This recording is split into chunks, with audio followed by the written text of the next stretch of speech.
So the best that we can do of the moment, maghain ng petition sa Korte Suprema para malaman natin kung nagkaroon ng excuse me, grave abuse of discretion ng komite sa pag-declare ng contempt dito sa periodista o sa ating journalist na si Eric. Pinapakinggan natin ang panig ng dalawang subjects dito sa incident ito. Parang ang pinaka-bone of contention is whether or not Congress can cite one of the anchors of SMNI for not revealing the source. Yan ang unang tanong dyan eh. Actually, yun ang pinaka-buod. Under the law cited, tinatawag na Soto Law, yung mga periodista, anchor, basta konektado sa mass media, hindi obligado i-reveal ang source. Ang tanong dyan, if your information is false, kung mali, at din-disseminate mo, at napatunayan na false, yung bang nag-disseminate no na practitioner, the mass media, can be compelled. Kasi kung totoo, there is no question about na you cannot be compelled.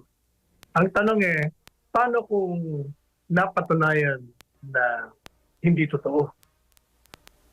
Can you still invoke the Soto Law? Palagay ko po that's a gray area. Ang Korte Suprema lang ang po pwede magsabi niyan kung yun ay covered. So the best that we can do of the moment, maghain ng petition sa Korte Suprema para malaman natin kung nagkaroon ng excuse me, grave abuse of discretion ng komite sa pag-declare ng contempt dito sa periodista o sa ating journalist na si Eric. Yung kay Dr. Badoy, hindi ako masyadong clear kung bakit siya kinukontempt. Ang sabi ron for lying daw, lying, pagsisinungaling. Hindi ko alam kung ano yung kasinungalingan. Hindi ko masyadong... Alam mo ba kung ano ang reason for the contempt?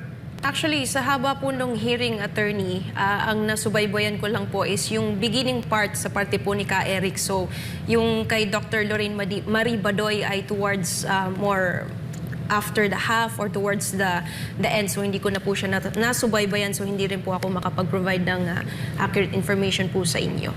Pero I will try later on and maybe we can both watch it later on. Alam, sabi lang for lying. Kaya, siguro the best talaga dyan pumunta sa Korte Suprema at questionin yung citation and contempt and then invoking the Soto Law so that the Supreme Court can rule whether or not a false information disseminated covered ng Soto Law. Dahil kung covered, ang false information, definitely you cannot cite the subject in contempt of court. Pero napakinggan ko na dalawa ang the grounds for citation of contempt. Apart from not revealing the source of the information, meron ding sinasabi na disrespect yung demeanor daw doon sa committee hearing. So, yun. Pag-uusapan pa. Ano bang ginawa niya ron na maging disrespectful? Nagsisisigaw ba siya ron? Meron ba siyang tinutuligsa doon sa committee? So, yun ang dapat na wala tayo doon kaya hindi natin alam exactly kung anong naging ground for that. Pero talagang dapat maghain ng petisyon sa korte upang malaman natin kung may kapangyarihan ba ang komite na ipakulong itong dalawa on the ground cited by the committee. We have to determine that. Attorney Sal, But- yes. But meanwhile, gaya nga nung sinabi nung dalawa, as far as they're concerned, they were exercising the freedom of speech. That's another topic nga pala. Yan din ang po pwedeng i-resolve ng korte. Kung yung sinabi nila sa programa at sinabi niya doon sa komite is covered by the freedom of speech. Maganda yung mga legal questions arising from the incident. So talagang dapat magkaroon ng isang ruling na nagbibigay kaliwanagan sa lahat upang ito ay maging giya, maging guide sa lahat ng mga periodista, mga komentarista upang sila ay hindi lumabag sa batas. Kung ano mang batas na pinairal at kung ano ang interpretasyon ng Korte Suprema dito. Attorney Sal, patungkol naman po dun sa nabanggit nyo na disrespect. I think there was one instance where he was misinterpreted si Ka Eric dahil sinabi po ng isang membro ng committee that he was moving to have a motion. I forgot what was said, pero he wasn't insisting to have this particular motion. He was simply asking to have himself be heard or exercise his rights, but he wasn't insisting to have something be done kasi mayroon pa rin naman pong respeto si Ka Eric doon po sa committee yon. At patungkol po doon sa bago po siya umalis ay nagpasalamat siya. Sabi niya, thank you for this kangaroo court. And he said it 3 times bago po siya umalis doon po sa room na yon. At tinanong po ni Congressman J.J. Suarez, si Attorney Mark Tolentino, ang lead counsel ng SMNI, if Attorney Mark shares the same sentiment. Now, is that question necessary, Attorney Sal? Kasi parang personal naman po ata yan. Hindi po ba?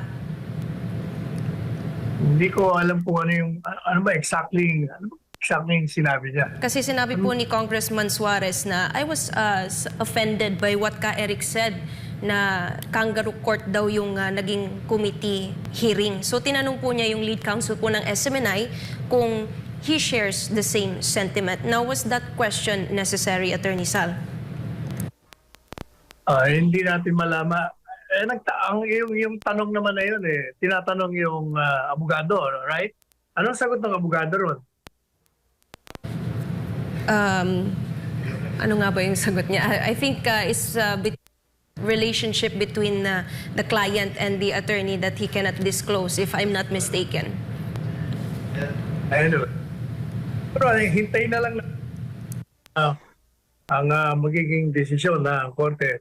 Meanwhile, yung mga anchors na nakadetini dyan, kung ano yung paninindigan nyo, paniniwala nyo, panindigan nyo. Ganyan talaga. That's part of the territory. Maraming mga periodista, komentarista, na pag sila'y nadidemanda, natutuwa pa sila o nakukulong sapagkat sabi nila, yun ay medalya. Medalya ng aming paninindigan, ng aming mga prinsipyo. Kaya ito ikinararangal namin.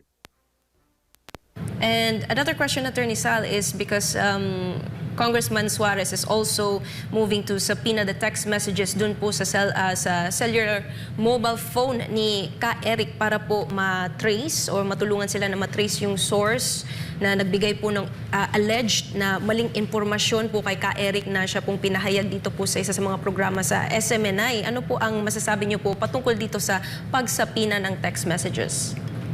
Ayan, that's a legal question yan. Whether you can intrude into the private phone of a particular person.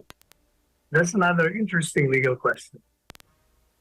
And one last thing I'd also like to highlight, Attorney Sal, is because dito po sa programa ninyo ay mahilig po kayong magbigay din po ng tanong through an open statement or through an open question. Now, sinasabi po ng isang membro ng committee is kung yung question that was posed by Ka Eric was indeed a question, tinatanong po sino yung kausap dahil kailangan pong may kausap. Hindi po ba pwede na you can just pose an open question tulad po ng ginagawa ninyo dito sa programa ninyo?